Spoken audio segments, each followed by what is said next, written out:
Olá, pessoal! Estamos começando mais uma live do Jurídico Sindaspen. Este que é um canal novo de comunicação que tem como objetivo aproximar ainda mais os filiados do Departamento Jurídico do Sindaspen. Esse canal vai trazer, como nós fizemos já na live anterior, atualizações sobre as ações ingressadas pelo Sindaspen, como também vamos tirar dúvidas dos filiados, alguns filiados que trazem essas dúvidas nas redes sociais ou para a diretoria do Sindaspen. Então, os nossos advogados aqui, mais uma vez, à disposição para trazer essas explicações da forma mais simples e didática possível. Nós estamos aqui com o coordenador do Departamento Jurídico do Sindaspen, o advogado Ademilson Zanini, e o nosso advogado do Sindaspen, Diogo Anuiz. Agradeço a presença de ambos e já vou começar aqui com as pautas que a gente escolheu, né? Pautas essas de interesse aí da categoria. Eu vou dirigir essa primeira pergunta ao doutor Diogo. Queria que você nos explicasse, Diogo, e trouxesse também atualizações a respeito da ação coletiva para pagamento das horas extras / banco de horas. Explica para a gente o que é essa ação e atualiza também como é que ela está. Passo para você, Diogo. Obrigado, Ana. Olá, servidores. Olá a todos que nos acompanham. É sempre um prazer estar aqui. Tentar falar o direito de forma simples, Ana, é um desafio assim gigantesco, mas hoje vou tentar ser o mais didático possível, né, dentro das possibilidades aqui. O que a gente tem com relação a essa ação do banco de horas, das horas extras? Sabe-se de longa data que o DEPEN, a Secretaria de Segurança Pública como um todo, há um déficit com relação ao número de servidores necessários para desempenhar as atividades nas unidades penais.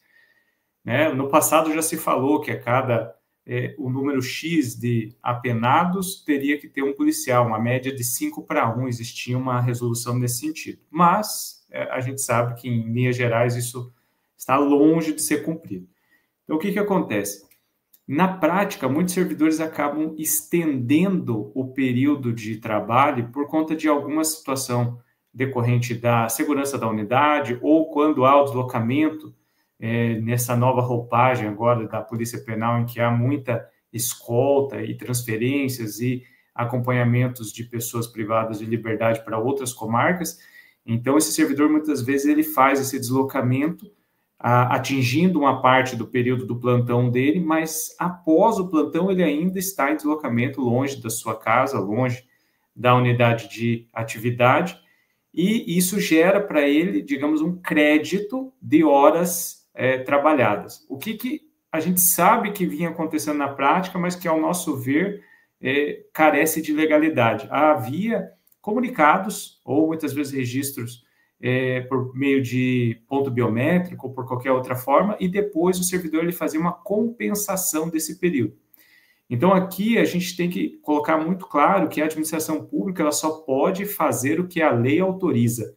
Então, por isso a gente fala do princípio da legalidade. Inexistindo uma lei que regulamente essa compensação, esse banco de horas, a gente desenvolveu a tese dizendo que inexistindo essa lei, logo deveria ser pago como se hora extra fosse. E qual que é o benefício de ser hora extra? E não a compensação, porque a hora extra ela tem um acréscimo, né, de 50% ou 100% sobre o momento trabalhado, sobre o excedente trabalhado, e isso vinha sendo, digamos assim, ignorado, né, pelo Estado. Então, você trabalhava 5 horas, muitas vezes você compensava 5 horas, mas uma jornada após 24 horas de plantão mais 5, ela é muito mais extenuante do que as 5 horas que você tem para recuperar a sua, digamos assim, a sua capacidade, né, de trabalho. Então, a conta é muito simples. Quando você trabalha 5 horas extras a mais, o fato de te devolver essas 5 horas em outro momento não seria suficiente para garantir o seu momento de descanso. Então, a gente entrou com a ação civil pública, onde se discute, né, a ilegalidade dessa compensação, digamos assim, e que esses valores sejam pagos em pecúnia, sejam pagos com os adicionais devidos e através, lá na frente, de uma contagem individual. Então, só para explicar para o pessoal como que funciona a ação civil pública. A gente fala ação coletiva no popular, mas o termo técnico é ação civil pública. É uma ação guarda-chuva, onde o sindicato substitui todos os filiados a gente discute essa tese jurídica, o Estado vai apresentar a contestação dele, assim como já o fez nesse processo específico, e o Judiciário vai dar uma decisão. A partir dessa decisão, com o trânsito em julgado, aí sim nós vamos fazer os cálculos e chamar os filiados para fazer o cumprimento da sentença decorrente dessa ação coletiva. Então, qual que é a atitude necessária do servidor agora? Aguardar o desfecho dessa ação coletiva. Por quê? O fato de terem alguns servidores ingressando com ações individuais e buscando isso talvez de uma forma mais rápida, pode sair um tiro pela culatra, porque pode ir gerando julgados negativos e prejudicar o entendimento quando a gente for julgar a causa coletiva, onde todos estão sendo abarcados. E vale lembrar aquela máxima, né? Se a pessoa entrar com ação individual e tiver a improcedência, eventualmente a ação coletiva pode não servir para ela, ou seja, se ela trilhou esse caminho individual e perdeu, pode ser que lá na frente, é muito provável, diga-se de passagem, que a ação coletiva não beneficie ela. Enquanto o contrário é possível. Se a gente tiver uma improcedência na ação coletiva, ainda podemos tentar na via individual. Então, pensar na forma coletiva, macro, nesse momento faz muito mais sentido. Porque se essa ação foi protocolada, deixa eu pegar minha cola aqui, essa ação foi protocolada no mês 7 de 2025.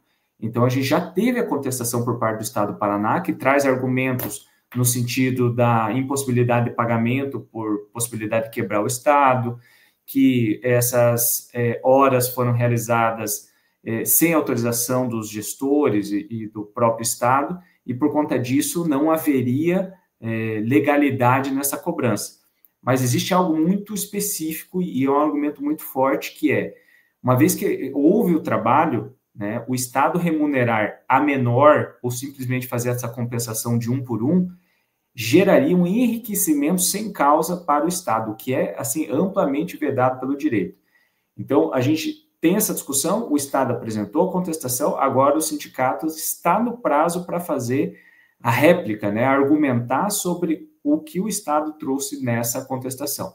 Então, tão logo a gente tenha novidades com relação a isso, vamos publicando nas redes oficiais aqui do sindicato para ir, digamos assim, municiando os nossos policiais com informações fidedignas disso. Ana, em linhas gerais é isso. Tentei ser simples, mas não sei se atingi a expectativa. Não, tá ótimo, doutor Diogo. Eu vou fazer uma segunda pergunta de uma outra ação que o sindicato ingressou, que eu vou ler aqui direitinho para acertar os termos, né? Para garantir o pagamento constitucional da diária especial por atividade dessa jornada voluntária, DAEV, né? Que é a sigla que geralmente a gente usa. Eu queria que você explicasse, Diogo, assim, a gente, se não me engano, ingressou em março, né, de 2025, essa ação, o Sindaspen, qual é o direito aí que deve ser garantido e o que o Sindaspen está requerendo também nessa ação e fazer, obviamente, todas essas outras orientações e atualizações. Vou passar para você, Diogo, novamente. Alguns chamam de DAF, outros de DAEV, mas é a mesma coisa, tá? A gente tem uma situação, pegando já até o gancho do que a gente falou com relação à ação das horas extras, é nítido e notório que há uma defasagem de servidores necessários para conduzir o trabalho nas unidades penais. Isso não é de hoje, a gente sabe que isso ocorre no Estado de longa data. Para tentar remediar, digamos assim, essa situação, o Estado ele lançou essa diária extraordinária voluntária e ele classificou o trabalho de todos os servidores por um mesmo valor, vamos colocar assim. Então, você tem um valor fixo pela quantidade de horas que você trabalha lá, R$360 por X horas trabalhadas. E o que a gente vem colocando? Que o Estado, ele vem fazendo isso de uma forma assim orquestrada, diminuindo o número do pessoal, né, diminuindo a quantidade e a recorrência de concursos públicos, para que realmente enxugue o máximo a carreira dos servidores concursados, abrindo espaço muitas vezes para uma questão né, de terceirização ou de outras atividades complementares. E dentro dessa linha, o DAEV, ele vem no sentido de falar assim, olha, você abre mão do teu descanso, servidor, por conta desse valor aqui. E o Estado, no final das contas, é muito mais barato, né, pagar um DAEV de valor fixo do que pagar, de fato, uma hora extra ou um valor que o servidor faria jus. Vale lembrar também que esse valor ele não sofre uma atualização já faz um bom tempo. Então, qual que é a nossa discussão? Primeiro, o servidor, vamos pegar um exemplo assim, totalmente abstrato aqui, que o servidor ganha lá 10 mil reais bruto por mês. Se a gente pegar esse valor e dividir pela quantidade de horas trabalhadas, ele vai chegar a um valor X. E com certeza esse valor é muito superior ao valor que ele recebe no DAEV. Então, na nossa leitura, o Estado está maquiando uma situação de trabalho com essa questão do DAEV. Então, a gente, de novo, o sindicato ingressou com ação civil pública, natureza de ação coletiva, para discutir a ilegalidade de remuneração a partir do DAEV.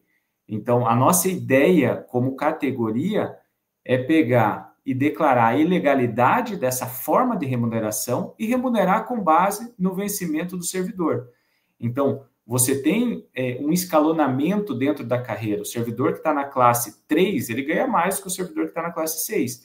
Então, você deveria, ao nosso sentir, fazer um cálculo de acordo com a hora do trabalhador. Então, se ele trabalha e ganha lá X reais por hora, quando ele fizer uma extra jornada, ele deveria ser remunerado na mesma base. Então, a gente tem essa questão, além da forma de pagamento, muitas vezes, que há ali você faz a jornada, demora um tempinho, tem que ver também como que a gente vai enquadrar isso, já que é uma verba que ela é paga à parte, se ela vai ingressar ou não como indenizatória dentro de um sistema tributário complexo como o brasileiro. Então, a gente fez um pedido bastante amplo. A ideia central é simples: declarar a inconstitucionalidade do pagamento por meio do DAEV e fazer esse pagamento com base na remuneração verdadeira do servidor e não uma remuneração abaixo do que ele já ganha trabalhando no dia a dia. Eu acho que está explicado, Ana, mas me diga. Não, se tem alguma orientação, se ela está finalizada, o que acontece quando ela for finalizada, quais serão as orientações para os filiados? Perfeito, vamos lá. Quando a gente entra com ação coletiva, há uma interrupção do prazo prescricional. Então, a gente, assim, consegue cobrar dos últimos 5 anos. DAEV é algo mais recente dentro do DPEM. Então, não se preocupem com relação a, se eu não entrar agora com ação individual, vou perder o direito. Não, a ação coletiva, ela vai resguardar toda a categoria, todos os servidores que fizeram essa atividade. Na mesma forma como eu expliquei, para quem pegou, digamos, a live no caminho, a ação coletiva ela é uma ação guarda-chuva e ela serve para atender o interesse de todos os servidores filiados do sindicato. Então, a gente vai fazer essa ação e, quando tiver o desfecho dela, novamente, ganhando, a gente faz o cumprimento de sentença individual ou coletivo. Isso é indiferente, a gente pode fazer esse estudo mais à frente. E aí, sim, a gente vai convidar todos aqueles que tiveram essa remuneração por meio do DAEV, que eu acredito que é uma grande parcela dos servidores, para que eles possam apresentar a documentação. Essa ação, de igual forma, o Estado apresentou uma contestação. E a contestação do Estado, ela pende para uma questão da voluntariedade. Falou assim, olha, o servidor preencheu um termo, ele assinou e ele disse que ele estava de acordo com essa remuneração. Mas a gente entende que, diante da situação de escassez de mão de obra, do compromisso dos policiais, muitas vezes com resolver a situação, porque senão vestir a camisa mesmo, o negócio não anda.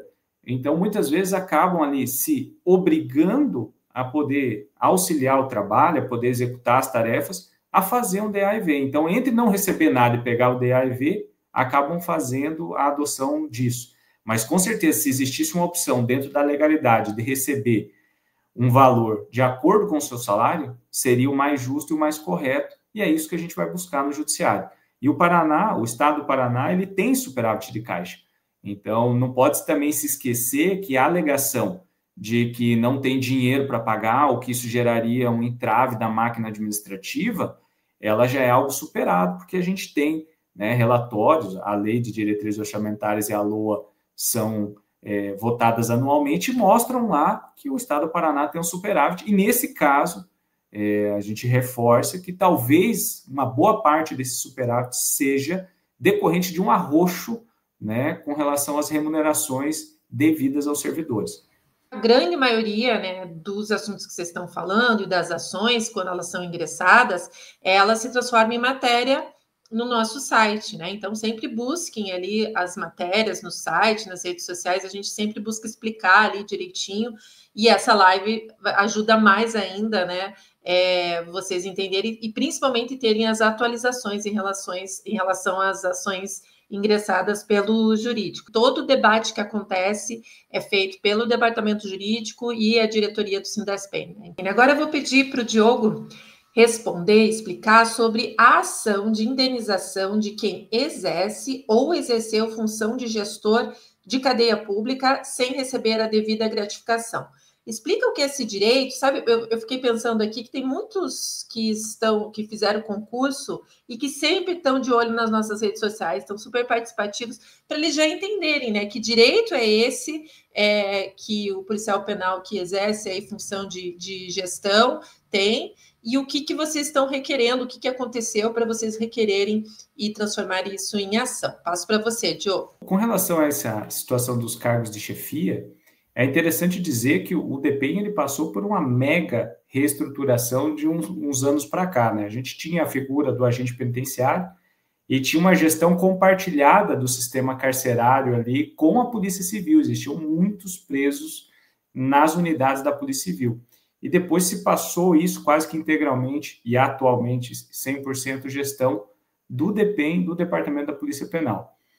Nesse cenário, houve a necessidade de se criarem cargos e funções que antes não existiam. Então, na época, se criou a função lá de gestor de cadeia pública ou de coordenador regional, né, de cadeia pública. Você tem essas figuras com um trabalho extra, além do que o agente penitenciário da época ou o policial penal mais recentemente faz no seu cotidiano. Então, essas pessoas, quando você tem um trabalho extra, você tem que ser remunerado proporcionalmente a esse trabalho.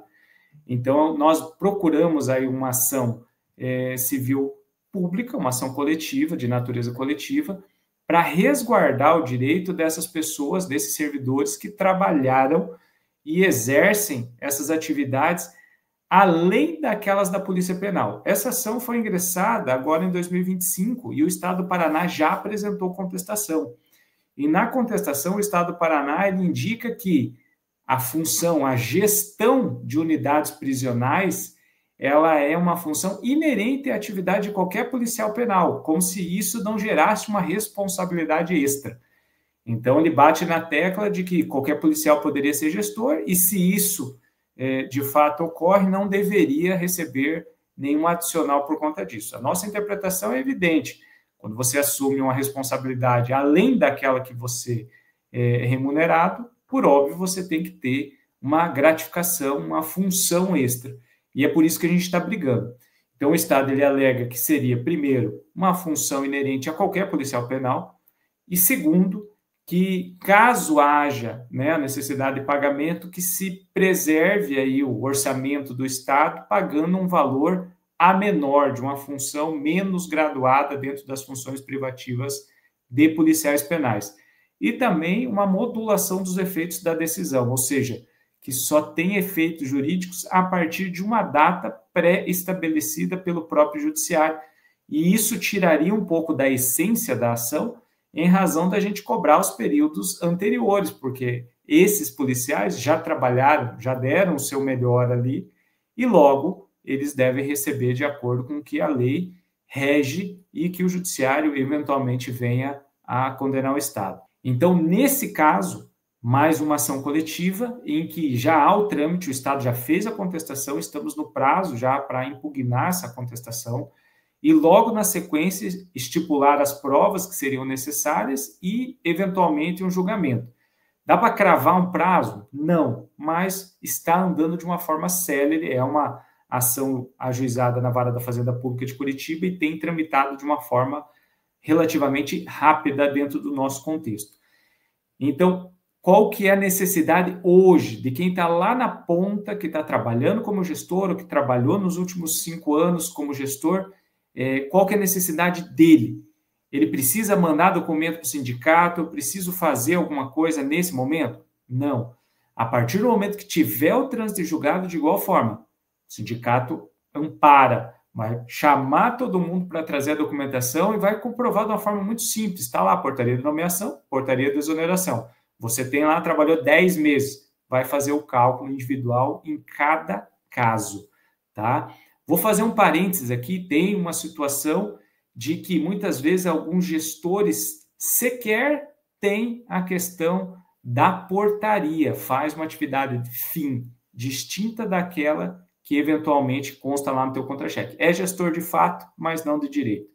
Nesses casos, é importante ir fazendo, quem estiver nesta situação específica, um dossiezinho, dizendo, produzindo, digamos assim, elementos que possam comprovar lá na frente que a função foi exercida. Mas a grande maioria, eu acredito que mais de 90%, tem as portarias de nomeação e exoneração. Então, em linhas gerais, é isso. Se ficarem com dúvida, por favor, procurem os meios oficiais do Sindarspen. Vou fazer mais um parênteses aqui. Só esse ano, tá, de 2025, já tentaram se passar por advogados do sindicato mais de 10 vezes. Eles pegam a foto lá na internet, um número de WhatsApp qualquer e começam a disparar mensagens aleatórias, tentando buscar alguém que seja cliente ou que tenha alguma ação em andamento de conhecimento público para tentar angariar valores, né? O velho, bom e ruim, na verdade, crime de estelionato. Então, sempre por meios oficiais. Agora eu vou fazer uma próxima pergunta e vou pedir que ambos respondam, vocês se complementem aí um ao outro, que é sobre a ação para o servidor que foi removido para outro município e não recebeu auxílio financeiro do Estado. Ele teria que receber auxílio financeiro? Que auxílio é esse? O que vocês estão requerendo na ação? E se puderem atualizar também como é que está o andamento dessa ação. Da indenização em razão da remoção. Vamos lá. A gente tinha, né, na versão anterior da carreira, ainda como agente penitenciário, a submissão dos servidores ao QPPE, Quadro Próprio do Poder Executivo, da Lei 6174 de 70, né? E lá na Lei 6174 de 70, existia a previsão, existe até hoje, de que há uma indenização, no caso de remoção, de 1 a 3 vencimentos do servidor. Então, o Estado paga isso voluntariamente? Não, você tem que fazer o requerimento, muitas vezes há o indeferimento administrativo, mas a gente vinha buscando isso até em ações piloto, de forma individual, e a gente percebeu que isso é uma demanda, na verdade, coletiva, né? O que pode ser tratado coletivamente vai ser dessa forma para trazer aquela segurança jurídica. Então, a gente buscou, nessa ação coletiva, que fosse declarado o direito dos servidores que tiveram essa remoção, e a partir da declaração desse direito, que a gente possa ter aí um cumprimento de sentença individualizado, que não vai ser difícil de comprovar, porque o servidor vai ter no seu dossiê que trabalhava em Foz do Iguaçu e foi removido a Cascavel, então você vai ter ali o cumprimento dos requisitos legais. Essa ação também foi entrada agora em 2025, né? Foi uma situação de emenda inicial, porque faltou um documento que, ao meu ver, era dispensável, a cópia da cédula de identidade da nossa presidente. Mas, se o juiz pediu, a gente cumpre. Não vamos criar caso por conta disso, e agora já houve a determinação de intimação do Estado para que ele possa apresentar a sua contestação. Obrigada, isso é importante. Eu acho que quanto mais o servidor público tiver conhecimento, né, das leis e dos direitos deles, e essa live, a live 1 foi muito elogiada, essa live 2 também será elogiada, porque vocês estão explicando de forma bem objetiva, né, tranquilamente, então todo mundo gostou muito, porque é conhecimento na mão ali do servidor público. Para finalizar, eu vou pedir ao Zanini para falar um pouco sobre a lei da isenção de imposto de renda e do desconto previdenciário nos casos de quem se enquadra nas exceções da lei por ser portador de enfermidade. É longo o tema, então vou pedir que você esmiúce aí para nós, Aline, a respeito desta lei. Perfeito, Ana. Diogo também fica à vontade, quiser fazer alguma inserção, só falar. Mas é um tema que parece grande, mas eu vou dividi-lo. Vou falar primeiro do desconto previdenciário. Ocorre que os aposentados, né, que ganham mais de 3 salários mínimos, e claro, todos da nossa categoria ganham mais que 3 salários mínimos quando se aposentam, é difícil achar alguém que ganhe abaixo de R$ 4.500 dentro da categoria de policiais penais, contribui sobre o que passa de 3 salários mínimos, 14% ao fundo de inativos. Então, há uma contribuição previdenciária, hoje é o que passa de 3 salários mínimos, antes da reforma da Previdência de 2019, a emenda constitucional 45, né, de 2019, estadual, era contribuído somente o que passava do teto do INSS, ok? E o que ocorre aqui? Quem tem direito a conseguir uma isenção do desconto previdenciário de inativos? Vou falar primeiro deste direito. Somente quem cumpriu os requisitos para essa isenção até 4 de dezembro de 2019. 5 de dezembro entrou em vigência a emenda constitucional, né? Foi sancionada a emenda constitucional 45. Então, até dia 4, se você cumpriu os requisitos para isenção de contribuição previdenciária, você tem direito. E quais são esses requisitos, Ana? Os requisitos, eles são, sim, ter uma doença grave ou incurável, estar aposentado e ter uma doença grave ou incurável. Você faz o requerimento, juntamente com o mesmo requerimento que você vai fazer para isenção de imposto de renda, e a Paraná Previdência vai analisar o seu caso. Só fazendo um adendo, não é sobre isenção, mas é sobre o desconto previdenciário de inativos. O Supremo Tribunal Federal está julgando um conglomerado de ações diretas de inconstitucionalidade contra a reforma da Previdência Federal de 2019, a emenda constitucional 103 de 2019. Foi a emenda constitucional 103 de 2019 que instituiu essa possibilidade de desconto previdenciário abaixo do teto do INSS, que tirou o teto do INSS como referência para desconto previdenciário de inativos. Porém, lá no Supremo Tribunal Federal, este tema já está sendo vencido pelos servidores e servidoras públicos.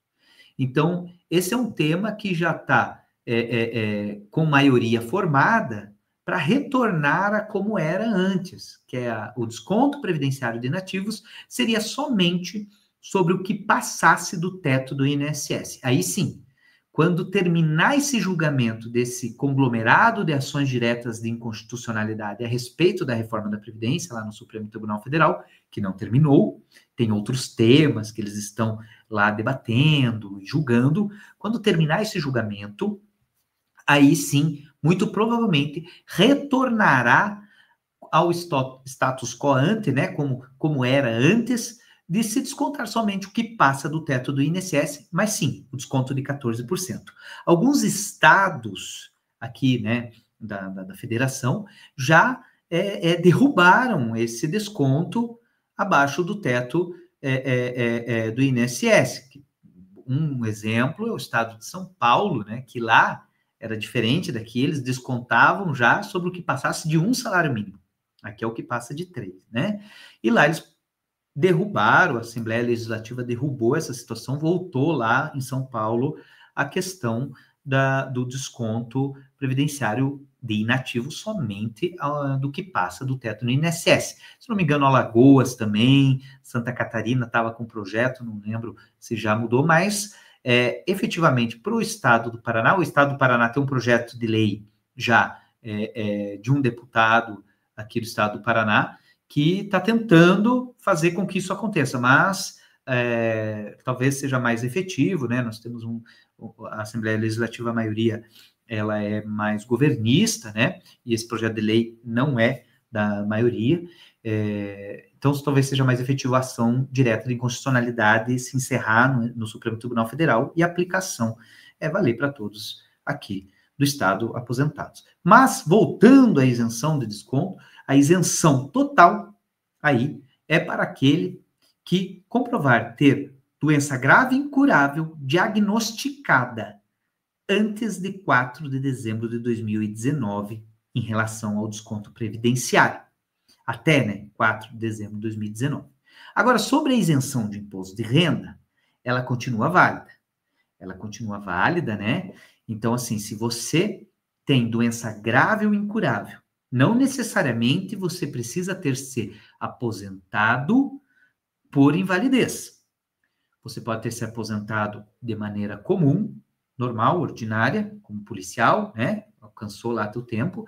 E depois da sua aposentadoria, você teve, né? Foi acometido a uma doença grave e incurável, ou você já tinha uma doença grave e incurável, se aposentou de maneira convencional e agora quer pedir a isenção do imposto de renda.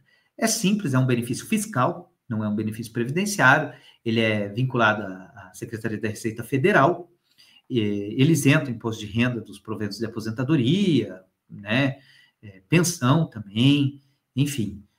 Aqui você vai ter que comprovar, através de um laudo médico pericial emitido por um serviço médico oficial, de que você tem direito a essa isenção, que você tem uma doença grave ou incurável, tem um rol taxativo de doenças, né, tem uma lista de possibilidade de doenças, mas você pense comigo assim, hepatopatia grave, cardiopatia grave, hanseníase, aí vai, neoplasia maligna, HIV, tuberculose ativa, entre outras, espondiliartrose anquilosante, por exemplo, né? Tem várias doenças que caberiam a isenção de imposto de renda nesse caso. Então, não dá para a gente citar todas aqui, eu teria que ler uma lista, mas o requerimento é simples. Você vai pegar ali na Paraná Previdência, tem um requerimento específico para você fazer, você vai preenchê-lo, vai colocar qual doença, tem alienação mental, entre outras, você vai colocar ali, né? Se você tem uma pessoa da família que é servidor público, que tem aposentadoria e, por exemplo, teve alienação mental, Alzheimer, enfim, você pode fazer por ele, se você é curadora, tutora dele, ou tutor, curador dele. Essa semana mesmo, Ana, eu atendi no sindicato uma pessoa nesse caso, viu? Exatamente esse que eu falei, era curadora, não sabia que tinha o direito, expliquei. Tá, doutor, e esse laudo pericial oficial? Você vai pegar o atestado do seu médico, ou do médico, do teu marido, da tua esposa, enfim, vai pegar o atestado médico, e vai encaminhar junto com o requerimento para a Paraná Previdência. A Paraná Previdência vai fazer todos os trâmites. Tem doenças, tem situações que ela não vai precisar chamar a pessoa para fazer perícia, ok? Então, ela mesma vai emitir um laudo lá, já com base nos documentos, e esse laudo da Paraná Previdência, de um médico da Paraná, que é um perito oficial, ele é um laudo oficial. Ela já vai conceder a isenção, né? Se decretada desde antes da reforma da Previdência, também já vai conceder a isenção do desconto previdenciário. Se decretado lá, diagnosticado após a reforma da Previdência, vai somente ter direito à isenção de imposto de renda. Ela vai fazer os trâmites junto à Receita Federal, a própria Paraná Previdência faz os trâmites, e já implanta a isenção no contra-cheque do servidor. Então, a Paraná Previdência vai fazer todos os trâmites junto à Receita Federal e vai deixar de descontar do teu contra-cheque, tá bom? O imposto de renda. Só que daí, vamos dizer assim, que você tem direito desde 2020 à isenção do imposto de renda. E foi ver só agora. Isso é muito comum, tá? O que acontece com os atrasados? Os atrasados, daí não é a Paraná Previdência que vai te pagar, é a Receita Federal. Você tem que fazer uma retificação das tuas declarações de imposto de renda, desses últimos 5 anos, né? Ou do período que você tem o diagnóstico até até a data de hoje, até a última declaração que você fez, mas sempre só de 5 anos, e a Receita Federal vai devolver o dinheiro que descontou do imposto de renda. Isso pode ser feito pelo gov.com, mas o ideal é que você procure um contador ou uma contadora, né, de sua confiança. Eles sabem fazer esse procedimento, porque exige uma certa retificação das declarações de imposto de renda. Claro, esses impostos de renda, essas declarações vão cair numa espécie de malha fina, tá? Então é importante você ter essa noção. E lá eles vão analisar, porque eles vão ter que analisar, né? E daí te devolver o dinheiro, ok? Então é isso, Ana. Sobre esse tema, tentei exaurir ele bem. A gente atende com agendamento e tal, a gente faz as orientações a respeito disso. Obrigada, Zanini, bem importante todas essas informações. E para terminar, queria que você falasse um pouquinho sobre o que a gente pode falar de atualização e também se vocês puderem explicar sobre licença capacitação, Zanini. E aí, claro, se o Diogo quiser complementar, essa vai ser esse nosso último tema dessa live do Jurídico Sindespem. Passo para você, Zanini. Bom, importante esse tema, Ana e Diogo, porque a licença capacitação está aí, já está sendo concedida. O próprio DEPEN tem regulamentação própria a respeito da maneira de fruição, que é a portaria número 88 de 2024. E já peguei vários casos aqui de pessoas que não sabiam de alguns detalhes e perderam o direito de fruição. Como, por exemplo, você tem 1 ano para pedir a partir do momento que você adquiriu o direito. Não quer dizer que se você pedir, eles vão te conceder, mas você tem que manifestar a tua vontade dentro de 1 ano. Se você não fizer isso, passar 1 ano do dia que você adquiriu, né, do período aquisitivo, você perde. Isso daí já, infelizmente, tá? Não tem o que fazer, normativa e tal. Outra situação, né, que a gente tem visto aí da licença capacitação, que você não pode pegar fracionada, ela é tirada de uma vez só. E para que serve ela? Para capacitação. Ela tem que estar vinculada a um curso, né, de capacitação, ela pode ser usada para créditos ali do mestrado também, para quem está estudando, você tem que comprovar isso, não é simples, tá? Mas é aquela licença concedida para o servidor público, né, civil, militar, Estado, que ingressou no Estado até 22 de outubro de 2019, que é dado por até 3 meses aí, após cada quinquênio de efetivo exercício. Ela não é acumulada, tá? Então, se você adquirir ela, não é que nem a licença especial, que você adquiria, não tirava, adquiria outra, e ia acumulando as licenças. Essa não é acumulável. Então, se você não usufruir, perdeu, acabou, adquiriu a outra, enfim. Tem 1 ano para pedir, né? Como já falei, se você, no período aquisitivo, se você não manifestar a sua vontade, você perde. Mas o que aconteceu? Como que foi criada a licença capacitação? Foi criada com a extinção da licença especial, da licença prêmio. O Estado do Paraná extinguiu a licença prêmio, né? E criou no lugar a licença capacitação. Então, sempre vinculada a um curso. Você pode fazer a solicitação.